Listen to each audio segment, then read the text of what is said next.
ಸಹಕಾರ ಸಂಘಗಳಲ್ಲಿ ಸಾಲ ಪಡೆಯುವಂತಹವರು ಸಕಾಲಕ್ಕೆ ಮರುಪಾವತಿಸಿದಾಗ ಬೇರೆ ರೈತರಿಗೂ ಸಾಲ ಕೊಡಬಹುದು. ಜೊತೆಗೆ ಸಂಘವೂ ಸಹ ಅಭಿವೃದ್ಧಿಯಾಗುತ್ತದೆ ಎಂದು ಕಸಬಾ ಪ್ರಾಥಮಿಕ ಕೃಷಿ ಪತ್ತಿನ ಸೇವಾ ಸಹಕಾರ ಸಂಘದ ಅಧ್ಯಕ್ಷ ಎಚ್ಎನ್ ಮಂಜುನಾಥ ರೆಡ್ಡಿ ತಿಳಿಸಿದ್ದಾರೆ.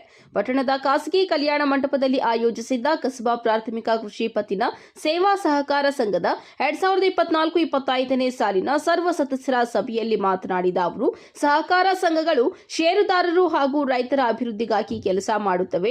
ಈ ಸಹಕಾರ ಸಂಘಗಳು ಅಭಿವೃದ್ಧಿಯಾಗಬೇಕು, ಎಲ್ಲರಿಗೂ ಸಾಲ ನೀಡಬೇಕು ಎಂದಾದರೆ ಸಾಲ ತೆಗೆದುಕೊಂಡವರು ಸಕಾಲಕ್ಕೆ ಮರುಪಾವತಿ ಮಾಡಬೇಕು. ಆಗ ಎಲ್ಲರಿಗೂ ಸಾಲ ನೀಡಲು ಸಾಧ್ಯವಾಗುತ್ತದೆ. ಮುಂದಿನ ದಿನಗಳಲ್ಲಿ ಹೆಚ್ಚು ರೈತರಿಗೆ ಸಾಲ ನೀಡಲು ಶ್ರಮಿಸಲಾಗುವುದು ಎಂದರು. ನಂತರ ಕಸಬಾ ಪ್ರಾಥಮಿಕ ಕೃಷಿ ಪತ್ತಿನ ಸೇವಾ ಸಹಕಾರ ಸಂಘದ ಕಾರ್ಯದರ್ಶಿ ಜಿಎಂ ಬಾಬಾ ಫಕ್ರುದ್ದೀನ್ ಮಾತನಾಡಿ 2024-25ನೇ ಸಾಲಿನಲ್ಲಿ ಸಂಘಕ್ಕೆ 1.67 ಲಕ್ಷ ಲಾಭ ಬಂದಿದೆ. ಒಟ್ಟಾರೆಯಾಗಿ 4.58 ಲಕ್ಷ ಸಂಘ ಲಾಭದಲ್ಲಿ ಇದೆ. ಇನ್ನು ಈಗಾಗಲೇ 355 ಸದಸ್ಯರಿಗೆ 3.11 ಕೋಟಿ ಸಾಲ ವಿತರಿಸಲಾಗಿದೆ. ಮುಂದಿನ ದಿನಗಳಲ್ಲಿ ಇನ್ನಷ್ಟು ರೈತರಿಗೆ ಸಾಲ ನೀಡಲಾಗುತ್ತದೆ. 2025-26ನೇ ಸಾಲಿನ ಹಣಕಾಸಿನ ತಕ್ತೆಯನ್ನ ಓದಿ ಸಭೆಯಲ್ಲಿ ಅಂಗೀಕಾರ ಪಡೆದು 2025-26ನೇ ಸಾಲಿನ ಲೆಕ್ಕ ಪರಿಶೋಧಕರನ್ನ ಆಯ್ಕೆ ಮಾಡುವ ವಿಚಾರ ಸೇರಿ ಇತರೆ ವಿಷಯಗಳ ಬಗ್ಗೆ ಚರ್ಚಿಸಿ ಅನುಮೋದನೆ ಪಡೆದಿದ್ದಾರೆ.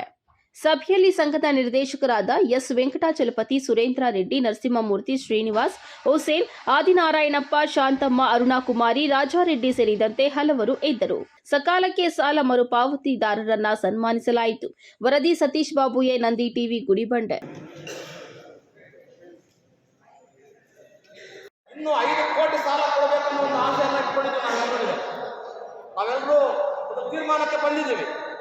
ಆದರೆ ನಿಮ್ಮ ಸಹಕಾರ ಎಲ್ಲರದ್ದು ಅಗತ್ಯ. ನೀವು ಅರ್ಜಿ ಕೊಡ್ತಾ ಇದ್ರೆ ನಾವು ಏನು ಮಾಡಲಿಕ್ಕೆ ಸಾಧ್ಯ ಇಲ್ಲ. ಕೆಲವರು ಹೇಳ್ತಾರೆ, ನಾವೆಲ್ಲರೂ ಇದ್ದಾಗ ನಾವು ಸಾಲ ಕೊಡಲಿಲ್ಲ. ಇವತ್ತು ಬಾಗಿಲು ತೆರೆದು ಬಿಟ್ಟಿದ್ದೀವಿ. ನಾವು ತೀರ್ಮಾನ ಮಾಡಿದ್ದೀವಿ. ನೀವು ನಿಮ್ಮ ಜಮೀನು ಎಷ್ಟಿದೆ, ಏನೆಲ್ಲ ಅಭಿವೃದ್ಧಿ ಮಾಡ್ತೀರಿ, ಏನೆಲ್ಲ ತಯಾರಿ ಮಾಡ್ಕೊತೀರಿ, ನೀವು ಅರ್ಜಿಯನ್ನು ದಯವಿಟ್ಟು ಕೊಡಿ ಅಂತ ಹೇಳ್ಬಿಟ್ಟು ಎಲ್ಲ ಉಳ್ಳೋಡು ಪಂಚಾಯತಿ ರೈತರನ್ನ ಮತ್ತು ಗುಡಿಬಂಡೆ ಪಟ್ಟಣದ ರೈತರನ್ನ ವಿನಂತಿ ಮಾಡ್ತಾರೆ. ನಾವು ಸಾಕಷ್ಟು ರೀಚ್ ಆಗಿಲ್ಲ. ಯಾಕಂದರೆ PLD ಬ್ಯಾಂಕಲ್ಲಿ ಕೊಟ್ಟಿರ್ತಕ್ಕಂಥದ್ದು ಬೇಡವರೇ, ನಿಮ್ಮ ಬ್ಯಾಂಕೆಲ್ಲ ಟ್ರಾನ್ಸಾಕ್ಷನ್ ಆಗಿಕೊಟ್ಟಿದೆ. ಹೌದಾ ನಿರ್ದೇಶಕ? PLD ಬ್ಯಾಂಕಲ್ಲಿ ಇಡೀ ತಾಲೂಕು ಕೊಟ್ಟಿರ್ತಕ್ಕಂಥದ್ದು 6 ಕೋಟಿ. ಆದರೆ ನಮ್ಮ ಕಸಬಾ ಸುಧಾರಣೆ ಕೊಟ್ಟಿರ್ತಕ್ಕಂಥದ್ದು 3 ಕೋಟಿ 10 ಲಕ್ಷ. ಆದರೆ ಈ ಸಂಘ ಎಷ್ಟುವರೆಗೂ ಕೆಲಸ ನಿರ್ವಹಿಸಿದೆ ಅಂತ ಹೇಳ್ಬಿಟ್ಟು ತಾವು ಭಾವಿಸಬೇಕು. PLD ಬ್ಯಾಂಕ್ ಆಡಳಿತದ ಮೇಲೆ ಯಾವಾಗಲೂ ಹೋರಾಟ ಮಾಡ್ತಾ ಇರ್ತಾರೆ. ನಮ್ಗೆ ಸಾಲ ಕೊಡಲಿಲ್ಲ, ಅದಕ್ಕೆ ಕೊಡಲಿಲ್ಲ, ಇದಕ್ಕೆ ಕೊಡಲಿಲ್ಲ, ನಮ್ಗೆ ಸರಿಯಾದ ನೋಟಿಸ್ ತಲುಪಿಲ್ಲ ಅಂತ ಹೇಳ್ಬಿಟ್ಟು. ಆದರೆ ಇವತ್ತು ಎಲ್ಲ ರೈತರಿಗೆ ನಾವು ಮನೆ ಬಾಗಿಲಿಗೆ ನೋಟಿಸನ್ನು ತಲುಪಿಸಿದ್ದೀವಿ. ಯಾರು ಒಂದೇ ಒಂದು ನೋಟಿಸನ್ನು ಗೈರು ಆಗಬಾರ್ದು, ಅವರ ಮನೆಗೆ ತಲುಪಿಸ್ಬೇಕಂತ ಹೇಳ್ಬಿಟ್ಟು ಆಡಳಿತ ಮಂಡಳಿಯಲ್ಲಿ ನಾವು ತೀರ್ಮಾನ ಮಾಡಿದ್ದೀವಿ. ಎಲ್ಲರ ಮನೆ ಬಾಗಿಲು ತಲುಪಿದೆ ಅಂತೇಳಿ ನಾನು ಭಾವಿಸಿದ್ದೀನಿ. ಅಕಸ್ಮಾತಾಗಿ ಒಬ್ಬ ರೈತರು ತಪ್ಪಿದ್ರೂ ಸಹ ನಾವು ಅದನ್ನೇನು ದೊಡ್ಡದಾಗಿ ಮಾಡೋದಿಲ್ಲ.